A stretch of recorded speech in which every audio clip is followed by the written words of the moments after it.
السلام علیکم۔ کیا آپ ایک ایسے کتے کے بارے میں جانتے ہیں جس کے لیے رقم درختوں پر لگتی ہے؟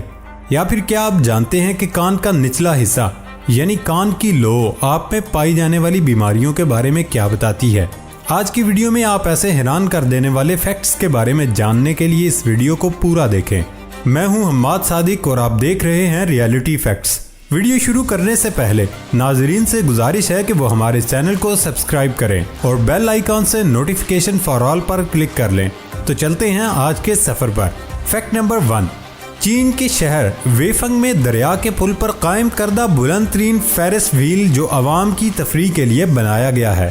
یہ دیو ہیکل فیرس وہیل 475 فٹ اونچا ہے اور دریائے بیلنگ کے پل پر بنایا گیا۔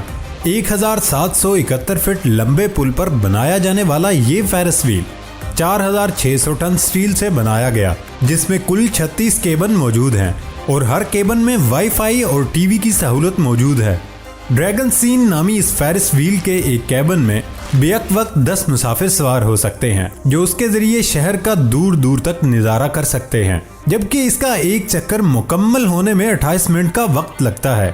فیکٹ نمبر 2، ایک ریسرچ میں دلچسپ انکشاف سامنے آیا ہے کہ چمپینزی کا بستر انسانوں کے بستر سے زیادہ صاف ستھرا ہوتا ہے۔ تنزانیہ میں ہونے والی نئی ریسرچ میں سائنسدانوں نے کہا کہ جانور اپنے لیے درخت کے پتوں اور پیڑوں کی شاخوں کا بچھونا بنا کر سوتے ہیں اور ہر رات اسے تبدیل کرتے ہیں۔ 41 چمپینزیوں کے درختوں کی شاخوں سے بنے بستروں کا مطالعہ کیا گیا تو ان میں نہ ہونے کے برابر بیکٹیریا پائے گئے۔ اس کے برعکس انسانوں کا بستر گندگی اور بیکٹیریا سے بھرا ہوتا ہے، جس میں سے 35% بیکٹیریا خود انسانی جسم سے بستر پر منتقل ہوتے ہیں۔ فیکٹ نمبر 3، جاپان کے طول و عرض میں ایک گڑیا اوکائیکو کے چرچے ہیں، جس کے بارے میں کہا جاتا ہے کہ اس کے بال عین انسانوں کی طرح بڑھتے ہیں۔ اوکائیکو کا ایک اور نام ہے جسے ہوکائیڈو کی آسیب زدہ گڑیا بھی کہا جاتا ہے۔ اس وقت ایوا مازیما نامی مندر میں موجود اس گڑیا کے بارے میں مبینہ طور پر کہا جاتا ہے کہ اس میں کسی چھوٹی بچی کی روح سرایت کر چکی ہے، جس کا ثبوت اس کے بڑھتے ہوئے بال ہیں۔ قدیم داستانوں کے مطابق یہ مشہور جاپانی روایتی گڑیا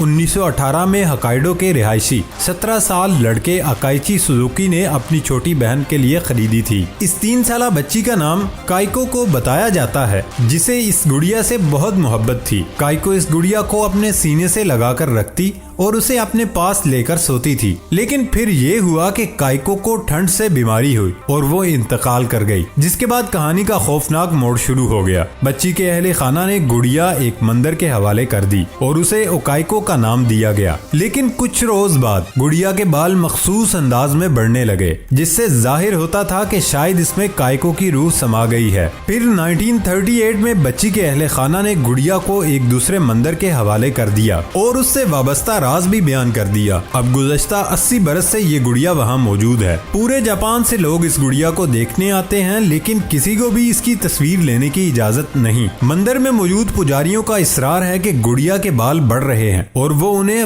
وقفے سے تراشتے ہیں، جبکہ اب بھی اس کے بال سر سے لے کر گھٹنوں تک دیکھے جا سکتے ہیں۔ بعض افراد کہتے ہیں کہ جب گڑیا کا سائنسی معائنہ کرایا گیا تو معلوم ہوا کہ اس کے بال بچوں جیسے ہیں۔ کچھ لوگوں کا اصرار ہے کہ اس کا منہ کچھ کھلا ہے، جس کے اندر نئے دانت اگ رہے ہیں۔ پراسرار گڑیا پر کئی کہانیاں، ناول اور فلمیں تشکیل دی گئی ہیں۔ فیکٹ نمبر 4، اکٹوپس کو خالص اردو میں اخبوت یا ہشت بازو بھی کہتے ہیں۔ یہ اپنے دفاع میں ماہر ہوتے ہیں۔ ماہرین کا ماننا ہے کہ اکٹوپس دنیا کے چند ذہین ترین جانداروں میں سے ایک ہیں۔ اکٹوپس نے اپنی ذہانت اور مہارت کو حاصل کرنے کے لیے 296 ملین سال کا طویل سفر طے کیا ہے۔ اکثر سرپایوں میں کرومیٹوفورز نامی خلیات پائے جاتے ہیں، جن کی مدد سے جلد کا رنگ تبدیل کیا جا سکتا ہے۔ مختلف اکٹوپس مختلف جانداروں کی شکل میں خود کو ڈال سکتا ہے۔ اس کی تکنیک صرف رنگ بدلنے سے کہیں آگے ہے۔ نیلے چھلے والے اکٹوپس کو بہت خطرہ محسوس ہوتا ہے تو وہ چمکدار نیلا رنگ مزید گہرا یا روشن ہو جاتا ہے۔ یہ اکٹوپس دنیا کے چند زہریلے ترین آبی جانوروں میں سے ایک ہے، یعنی ثابت ہوا یہ نرم سے جانور انتہائی ذہین بھی ہیں۔ فیکٹ نمبر 5، بارسلونا میں ایک جدید کار ساز فیکٹری نے 2000 سے زیادہ روبوٹ سے کام لینا شروع کر دیا۔ اب یہی روبوٹ پوری کار تیار کر کے چند گھنٹوں میں مالکان کے حوالے کر دیتے ہیں۔ ایک کار کی باڈی صرف 68 سیکنڈ میں تیار ہو جاتی ہے۔ اس کمپنی میں اب بھی 7000 سے زیادہ عملہ ملازم ہے اور یہ بارسلونا کے قریب قائم ہے۔ ایبیزا اور لیون نامی کاروں کی اسمبلنگ کے لیے 2000 سے زیادہ روبوٹ موجود ہیں۔ جب وہ کام کرتے ہیں تو ایسا لگتا ہے جیسے رقص کر رہے ہوں۔ ان روبوٹس پر مختلف رنگ کیے گئے ہیں جس سے ان کے کام کرتے ہوئے حرکت اچھی لگتی ہے۔ فیکٹ نمبر 6، گھر اور گھریلو ضروریات پر نظر رکھنا ہر مرد کے بس کی بات نہیں۔ اگر عورتیں اس جانب توجہ نہ دیں تو شاید ضروریات دری کی دری رہ جائیں، مگر یہاں رہنے والے ایک شخص نے گھر میں پڑے ہوئے مختلف کچرے، استعمال شدہ ڈبے اور پلاسٹک کی بوتلوں سے توانائی پیدا کرنے کا ایک نیا طریقہ ڈھونڈ نکالا اور ایک ایسی واشنگ مشین تیار کر لی جو استعمال شدہ اشیاء کو توانائی کا ذریعہ بنا دیتی ہیں۔ اس مشین کے طفیل گھر میں ضرورت کے مطابق پانی بھی گرم کیا جا سکتا ہے۔ 48 سالہ شوقین سائنسدان نک سپنسر نے اس واشنگ مشین کا نام ہیروو رکھا ہے، جو ہوم انرجی ریورس کا مخفف ہے، جس کے ذریعے صرف 8 گھنٹے میں کاٹ کباڑ اور کچرے کو توانائی میں تبدیل کیا جا سکے گا۔ ہیروو اپنی نوعیت کے اعتبار سے واشنگ مشین ہے، مگر اسے اس طرح بنایا گیا کہ وہ نہ صرف پلاسٹک کی چیزیں بلکہ استعمال شدہ بچی کچی خوراک کو بھی توانائی میں تبدیل کر سکتی ہے۔ فیکٹ نمبر 7، کان کے نچلے حصے یعنی کان کی لو پر عام طور سے کسی قسم کے نشانات نہیں پائے جاتے، لیکن اگر کان کی لو پر ٹیڑھی لکیر یا کوئی لائن ابھر آئے تو یہ خطرے کی علامت ہو سکتی ہے۔ کان کی لو پر ابھرنے والی لکیر دل کی بیماری کی نشاندہی کرتی ہے۔ امریکی ڈاکٹر سڈرٹی فرینک کی تحقیق کے مطابق کان کی لو پر ابھرنے والی لکیریں ذیابیطس کے شکار افراد کے کان پر بھی ابھرنے کا امکان ہوتی ہیں۔ یہ دل کی شریانوں سے براہ راست منسلک ہوتی ہیں اور اس پر ابھرنے والی لکیر نشاندہی کرتی ہے کہ دل کی شریانوں کی کارکردگی متاثر ہو رہی ہے، وہ درست طور پر کام نہیں کر رہی اور کہیں نہ کہیں ان میں رکاوٹ پیدا ہو رہی ہے۔ امریکی ڈاکٹر کی اس تحقیق پر امریکہ، چین، جاپان اور یورپ سمیت دیگر ممالک کے ماہرین نے بھی تصدیق کی۔ کان کی لو پر جن معروف افراد کے یہ لکیر ابھری ان میں امریکہ کے سابق صدر جارج ڈبلیو بش بھی شامل ہیں۔ ان کے علاوہ 3 مرتبہ اکیڈمی ایوارڈ کے لیے نامزد ٹام کروز، بھارت کے موجودہ وزیر اعظم نریندر مودی، امریکی سیاستدان برنی فرینک اور American film producer Steven Allen سمیت دیگر افراد بھی شامل ہیں۔ فیکٹ نمبر 8، یہ فیکٹ دلچسپی سے سنا جائے گا کیونکہ یہ فیکٹ ہمارے سولر سسٹم یعنی نظام شمسی کے بارے میں ہے کہ زمین پر ایک پورے دن یعنی 24 گھنٹے کے مقابلے میں مریخ کا ایک دن صرف 40 منٹ زیادہ طویل ہوتا ہے، جس کا دورانیہ 24 گھنٹے اور 40 منٹ ہوتا ہے۔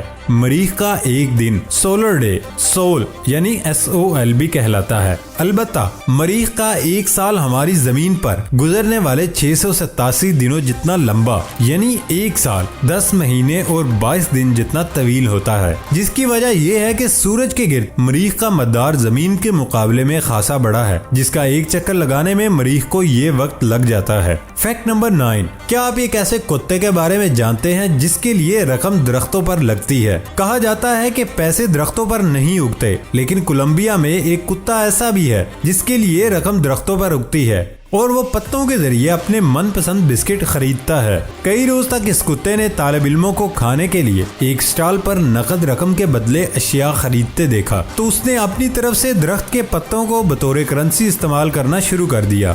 وہ روز چند پتے منہ میں دبائے سٹور پر آتا اور ایک دن جب اسے بسکٹ مل گیا تو یہ سلسلہ شروع ہو گیا۔ اب یہ کتا روزانہ پتے منہ میں دبائے دکان پر آتا ہے اور اپنا پسندیدہ بسکٹ لے جاتا ہے۔ نیگرو نسل کا یہ کتا کولمبیا کے ایک تکنیکی تعلیمی ادارے میں آزادانہ گھومتا رہتا ہے۔ کبھی کبھی تو طلبہ و طالبات اسے بسکٹ اور کھانے پینے کی اشیاء دیتے رہے، لیکن اس نے لوگوں کو رقم کے بدلے اشیاء خریدتے دیکھ کر نوٹ سے ملتے جلتے پتے آزمانے کا فیصلہ کیا۔ یہ کتا روزانہ گرے ہوئے پتوں کو اٹھاتا ہے اور انہیں منہ میں دبا کر اپنے پسندیدہ بسکٹ لینے پہنچ جاتا ہے۔ یہ دیکھ کر دکاندار بہت حیران ہوئے اور اب وہ اسے پتوں کے بدلے کھانا دیتے ہیں۔ دکاندار نے کتے کے لین دین کے شعور اور پتوں کے بطور کرنسی استعمال سے متاثر ہو کر اسے قبول کرنا شروع کر دیا، لیکن پتے کے بدلے دن میں 2 مرتبہ ہی بسکٹ دیے جاتے ہیں۔ دکاندار گلیڈیس بریٹو کہتے ہیں یہ روز ہی بسکٹ کھانے آتا ہے اور ہمیشہ قیمت کے طور پر ایک پتا دیتا ہے۔